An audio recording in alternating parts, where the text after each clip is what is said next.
ዘመናችን የሆነ ታሪክ ነው ምነግራችሁ። ይህቺ ልጅ ከኛው ጋር አብራ ዩኒቨርሲቲ የተማረች እህታችን ነች። እንደኛው ግን ጥቂት የሰንበት ትምህርት ቤትን ፍሬ ቀምሳለች። በጣም በትልቅ ውጤት ነው የተመረቀችው።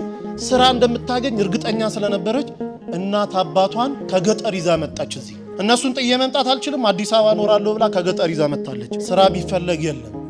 1 አመት ከ8 ወር ስራ ሲፈለግ አላገኘችም። ኋላ ፈልግሃለሁ ብላ እኔና አንድ ጓደኛዬ ስናወራ እንግዲህ 1 አመት ከ8 ወር ገመናዬን ደብቄ እናት አባቴን በቀንም 1 ቀን እየመገብኩ አኑር ያለው የቤት ኪራይ መከራ ነው፣ ብዙ ነገር ጭንቅ ነው።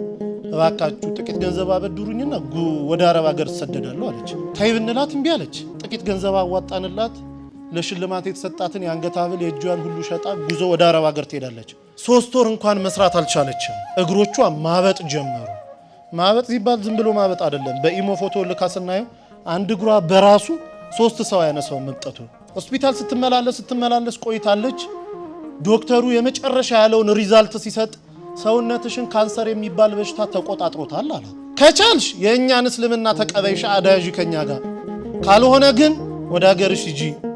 የማያምን ሰው በሀገራችን የመቅበር ልማድ የለንም አሏት። እነሱ ተማምኖ ሞት አውጀውላታል። ዶክተሩ 2 ቀን ቀርቶሻል ብሏታል። እዚህ ደውላ እናትየው ጋር ስትነጋገር እናቴ ሆይ እኔ ባለሁበት ቦታ አክሱምም እያለሁ ዛም ገጠር እያለን ሲጨንቀኝ ስታመም ጸበል ቦታ ነበር መሄድ። አሁን ግን ባለሁበት ጸበል የለም። በአንቺ ማይፀን ውስጥ 9 ወር ከ6 ቀን ኖር ያለው ያንቺ ስጋ ማለት የኔ ስጋ ነው። እባክሽ ሂጂና ተጠመቂልኝ አለቻት። የተልኮ ጥምቀት ማለት ይሄ ነው። ሂጂና ተጠመቂልኝ፣ በአንቺ ስጋ እመቤቴ እኔን አጥምቃት ትፈውሰኛለች፣ አምናታለሁ፣ ሂጂ አለች። ለካ እናትየው እግራቸውን ያማቸዋል። እሳቸውም ጳጉሜ 1 2 3 2013 ዓ.ም ልደታ ታውቁታላችሁ ያስባለሁ ሜክሲኮ። ልክ ስትገቡ እዛ በስመ አብ ወወልድ ወመንፈስ ቅዱስ አሐዱ አምላክ አሜን፣ ይቺ ጥምቀት የኔ ጥምቀት አይደለችም፣ ልጄ ባለችበት ቦታ አጥምቂልኝ ትላለች እናትዬ። ገባች። ተጠምቆ ሲወጡ 3 ቀን ነው ተጠምቀው የወጡት። ደውልልኝ አሉ ዶክተሩ። ለቀን ቀርቶሻል ብሏል። እናትየው 3 ቀን የተጠመቁት። ሲደወል ልጅቷ ዝልፍልፍ ብላ ወርቃ ሆስፒታል ወስዷታል። ሆስፒታል ገና ስትገባ ራሷ ነው የምትነግረን፣ ሰውነቴ ላይ የነበረ ያ ክብደት የሚመሰል አላንቀሳቀስ ያለኝ ነገር ሁሉ ውድቅ ብሎልኝ አዲስ የ18 ዓመት ህፃን ልጅ መስዬ ሆስፒታል በር ቆምኩኝ አለች። ይሄ ከአእምሮ በላይ ነው። ዶክተሩ እንዴት ሆንሽ ይላታል። አላውቅም ትሏለች። አንቺም ካላውቅሽ እኔ ምን አውቃለሁ ይላታል ዶክተር። እርሱን የሚመረምር ዶክተር ፈቃድ ሞልቶ ወጥቶ ነበረ። ከሄደበት ቦታ የ6 ሰዓት መንገድ ነርቶ ተመልሶ ሕክምና ገባ። ልጅቷን አምጡ ይላል። ይሄው እኔ ነኝ ትላለች። እባክሽ አትቀልጂብኝ፣ ልሰራ ነው ያለሁት። እኔ ልጅቷን አውቃታለሁ፣ ኪሎዋ ይሄን ያለው ደሞ እንዲህ ነው። አንቺ ደሞ ሳይሽ አዲስ ህፃን ልጅ ነው የምትመስዪው፣ ልጅቷን አምጪ አላት። አይ እኔ ድኜ ነው አለች። እንዴት ሆኖ? ተጠምቄ። ከየት አምጥተሽ ጸበል? አረብ ሀገር አይደለም ወይ ያለሽው? ከየት አመጣሽ? አይ እናቴ ተጠምቃለኝ። እናቴ ልትጠመቅ ስትገባ ወላዲተ አምላክ ድንግል ማርያም ከመልአከ ምክሩ ከቅዱስ ሚካኤል ጋር እኔ ቤት ውስጥ ይመጡ ነበር አለች። ጠዋት ስነሳ ሙሉ ሰውነቴ እረጥቦ ነበር የምገኘው አለች። እናቴ እዛ ትጠመቃለች፣ ድንግል ማርያም ደግሞ እኔን እዚህ ስታጠምቀኝ ነበር፣ እንዲዳንኩኝ አለችው። ዶክተሩ ማልቀስ ጀመረ። እንዲህ የሚባል ነገር አለ? በእውነት ድነሻል? አንድ ይኮነማ እኔም እኮ 17 ዓመት ካንሰር ታማሚ ነኝ።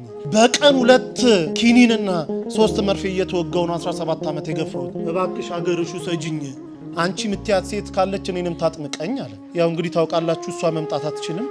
እዚህ ደውላ ከኛ ጋር አገናኘችው። ሰውየው እዚህ የገባው ሐሙስ 10 ሰዓት ላይ ነው ማታ። አሁን ወስዳችሁ ካላጠመቃችሁኝ አለ። ብንለው ብንሰራው በፍጹም። በኋላ ተደውሎ በአረበኛ የሆነ ነገር አለችው። ተረጋጋ። ለሊት 9 ሰዓት ላይ ተነስቶ ውሰዱኝ አለ። ስንሄድ ቤቱ ተዘግቷል። ገና በር ላይ ካህኑ እየከፈቱ ነው። አብሮ ገባ። ንባባቱን ደሞ አጣኑን አንድ ላይ ተደርጎ ውስጥ ከሰማ በኋላ መጀመሪያ ተጠማቂ ሆኖ ገባ።